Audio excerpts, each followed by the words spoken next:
The chamber. Let's listen in. To the president are all in flux. The institutions of our government lack steady and experienced leadership. With all of these departures, it's about to get even more unsteady. The president is making decisions without counsel, without preparation, and even without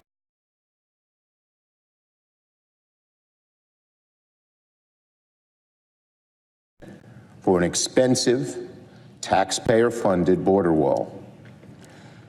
So, President Trump, you will not get your wall. Abandon your shutdown strategy. You're not getting the wall today, next week, or on January 3rd when Democrats take control of the House. Just 2 days ago, the Senate came together to support a proposal by Leader McConnell, unanimously, every Democrat, every Republican, to extend government funding through February without partisan demands. What it would accomplish would be that the government would not shut down. The fights that we're having would be postponed to a later day, and millions of Americans would not be hurt this Christmas week. So let me repeat that. The Senate, every Democrat, every Republican has already unanimously supported a clean extension of government funding. Democrats supported the measure because we do not want to see the government shut down. We have no demands other than that. We had every indication the president would sign the legislation, as did our friends, the Republicans on the other side of the aisle in the Senate. But yesterday, President Trump, hounded by the radical voices of the hard right, threw another temper tantrum. And here we are, once again, on the brink of what the president has spent months saying he wanted, a Trump shutdown.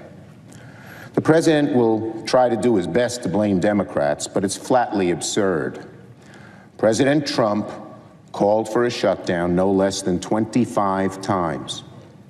In our meeting in the Oval Office, President Trump said, quote, "If we don't get what we want, I, President Trump, will shut down the government."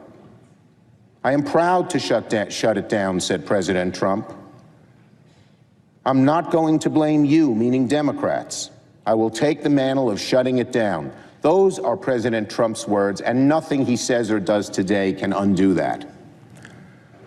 No Democrat has called for shutting the government down. We are all working to avoid it. The president seems to relish it. He seems to feel it'll throw a bone to his base. The problem being, his base is less than 1/4 of America. Mr. President, President Trump, you cannot erase months of video of you saying that you wanted a shutdown and that you wanted the responsibility and blame for a shutdown. President Trump, you own the shutdown. You said so in your own words. And President Trump may get his wish, unfortunately. But it doesn't have to be this way.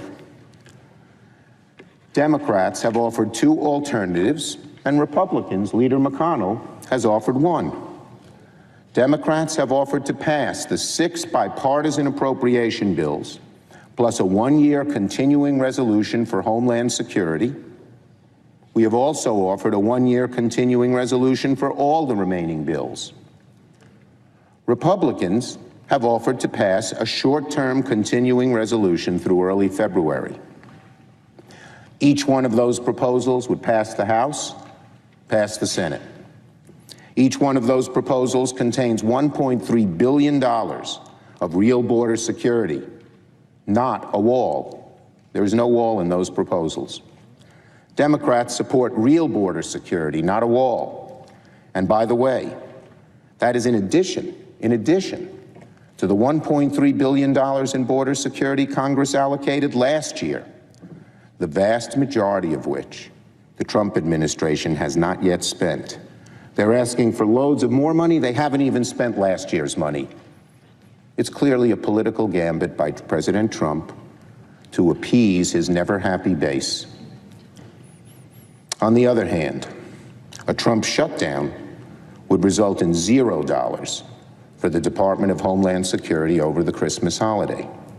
So, there are several ways for President Trump and congressional Republicans to avoid a shutdown over Christmas. I've mentioned 3.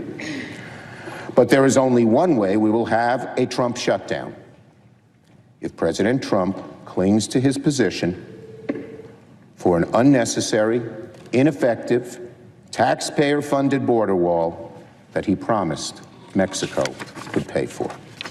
I yield the floor. The absence of a quorum. That was Senator